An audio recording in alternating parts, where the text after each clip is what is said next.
समय की सी शिक्षाप्रद कहानी। सुरेश अपने माता पिता का इकलौता पुत्र था। पिता दीनानाथ एक साधारण किसान थे जिनकी आजीविका का एकमात्र साधन कृषि थी। माँ संगीता अपने घर का काम काज खत्म करने के बाद आसपास के जमींदारों के यहाँ जाकर उनके घर का काम कर दिया किया करती थी, जिससे जमींदारों की औरतों के सिर से काम का बोझ हल्का हो जाता था और बदले में वे उन्हें कुछ अनाज ऐसे वह कभी कभार अपनी कोई पुरानी साड़ी दे दिया करती थी। दिन रात खेत में कठिन परिश्रम करके उसके पिता जो अनाज उगाते उसका कुछ भाग वे अपने और अपने परिवार के लिए बचाकर शेष पास के बाजार में बेच दिया करते थे। जो पैसे मिलते उससे घर का छोटा मोटा खर्च व जरूरतें पूरी हो जाती। इस प्रकार किसान दीनानाथ जैसे तैसे करके अपने परिवार को 2 वक्त का भोजन दे पाते थे, परंतु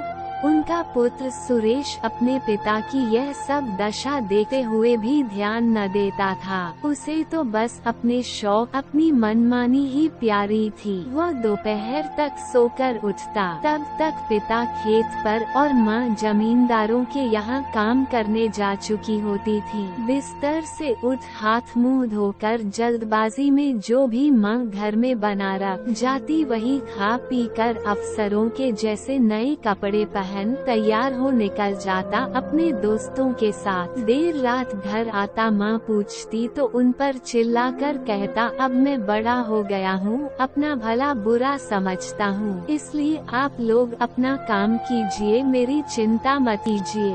माँ बेचारी चुप हो जाती, सोचती आज कल का लड़का है, डांटने फटकारने से कहीं कोई गलत कदम न उठा ले। दिन बीतते गए। सुरेश के अमीरों वाले शौक धीरे धीरे आदतों में बदलने लगे। गरीब होते हुए भी उसके अमीरों जैसे ठाठ थे। नए महंगे कपड़े, जूते, अच्छा खाना, ये सब पहले उसके शौक का हिस्सा थे, पर माँ बाप के पुत्र स्नेह के कारण कुछ छूट व अपनी लापरवाही की वजह से अब उसकी आदतों में शामिल हो गए थे। अब वह किसी मनपसंद चीज की फरमाइश करता और उसे पूरा न किया जाता तो वह माँ पर चिल्लाता, नाराज हो खाना न खाता।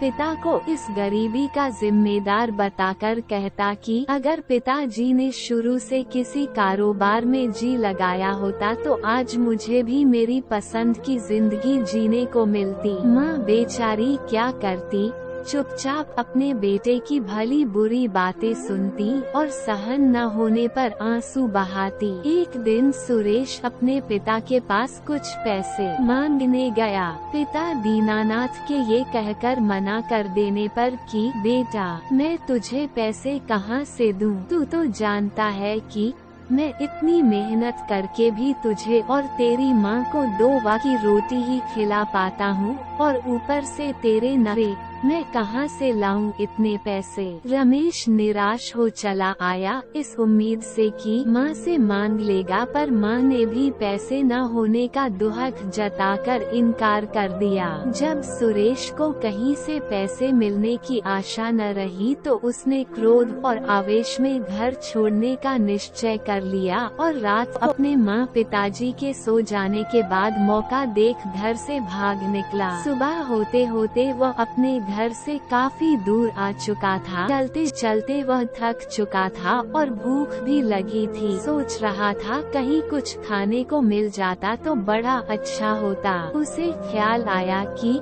क्यों न वो अपने किसी मित्र के यहाँ कुछ दिन ठहर जाए, कुछ खाने को भी मिल जाएगा और वो थोड़ा आराम भी कर लेगा। ये सोच सुरेश अपने एक मित्र संतोष के घर पहुँचा। दरवाजा खटखटाया तो मनोज बाहर आया। उसने इतने दिनों बाद अपने मित्र को देखा तो बड़ा खुश हुआ। मनोज सुरेश को घर के अंदर ले गया, चाय पानी पिला, कुछ बातें कर दोनों मित्रों ने साथ साथ खाना खाया। मनोज ने सुरेश से कुछ दिन उसके पास ही रुकने को कहा तो सुरेश ने ये सोचकर कि चलो जब तक रहने का कुछ बंदोबस्त नहीं हो जाता मैं यहीं रुक जाता हूँ, कम से कम बैठे बैठाए अच्छा खाना तो मिलेगा ही। अब वह अपने मित्र के घर ठाठ से रहने लगा। रोज सुबह मनोज काम पर चला जाता, आते वक्त ताजे फल सब्जियां आदि लेकर आता। सुरेश अब और भी मजे से रहने लगा। उसे किसी बात की कोई चिंता न थी, न अपने बूढ़े माँ बाप की और न ही अपने भविष्य की। दिन भर घर में खाली पड़ा रहता, न अपने रहने का कोई बंदोबस्त करता और न ही अपने मित्र की मदद। मनोज कुछ कहता न था, पर वह भी यह सब देख देख कर परेशान था। सुरेश को उसके घर ठहरे हुए 1 महीना बीतने को था और वह अभी भी मुँह की ही रोटियां तोड़ता था। एक दिन सुरेश की इन हरकतों से परेशान मनोज से न रहा गया तो उसने विनम्रता पूर्वक सुरेश से कह दिया कि मित्र, तुम नाहक अपना समय बर्बाद करते हो, कुछ काम क्यों नहीं ढूंढ लेते, तुम्हारा मन भी लगा रहेगा और कुछ पैसे भी मिल जाया करेंगे जिससे तुम्हारी अपनी जरूरतें पूरी हो जाएंगी। तुम्हारा मित्र होने के नाते मुझे तुम्हारी चिंता होती है। मैं कब तक अपने परिवार के साथ साथ तुम्हारी भी जिम्मेदारी उठाऊंगा। मनोज की बातें सुनकर सुरेश को दुख तो हुआ, पर वह क्या करता, उसके पास कोई और ठिकाना भी तो नहीं था। अगली सुबह सुरेश वहाँ से निकल पड़ा। कहाँ जाना था इसका उसने निश्चय नहीं किया था। उसके पास न तो पैसे थे और न ही कुछ काम। वह बिना कुछ खाए पिए लगातार 2-3 दिनों तक चलता रहा।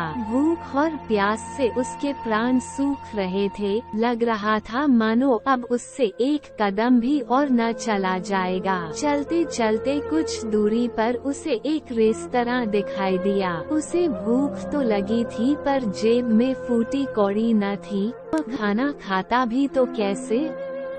आज जीवन में पहली बार उसने स्वयं को इतना लाचार और बेसहारा महसूस किया। अब उसे माँ के बनाए हुए उस खाने की याद आ रही थी जो उसे बिना कुछ मेहनत मजदूरी के ही मिल जाया करता था। वह अपनी गलतियों पर पछता रहा था कि अगर उसने ऐसा कदम न उठाया होता तो आज उसे इन परिस्थितियों से जूझना न पड़ता। उसने निश्चय किया कि अब वह भी अपने लिए कुछ काम ढूंढेगा, मेहनत करेगा और अपने माँ पिताजी की सेवा करने अपने गांव लौट जाएगा। यही सब सोचते सोचते वो रेस्तरां की ओर बढ़ा। वहां पहुंचा तो रेस्तरां के मालिक ने बिना पैसों के खाना देने से साफ मना कर दिया।